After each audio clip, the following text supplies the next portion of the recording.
Assalamu alaikum wa rahmatullahi wa barakatuhu. Jama'a barkanmu da yau muna munna da samun kanmu a wannan aji na dokan darsi na Hausa da a karkashin wannan babban kungiya na tarayya na hadaka kungiyar gizo da ta taimaka muna wurin samo mana malamai da suka zo a nan kasar Togo a birnin Lome karantar da mu Hausa. To muna da samun kanmu haka.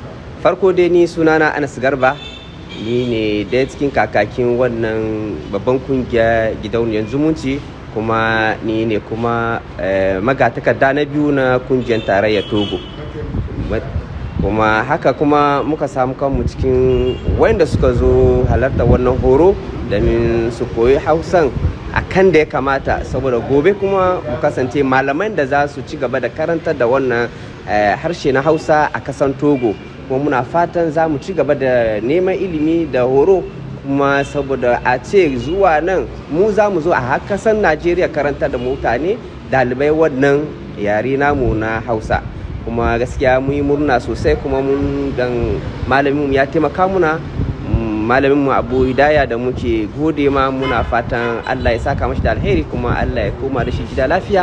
Muna fatan kuma za a ci gaba da kyakkyawan mu'amala, mu dace da ilimin nan na yaren Hausa da zai sa mu kai ma wannan manufa da muke duba, mu kasance malaman wannan yare na Hausa a har kasar Najeriya.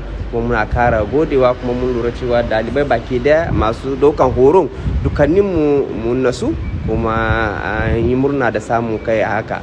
Muna ma kowa fatan alheri. Assalamu alaikum warahmatullahi wabarakatuh.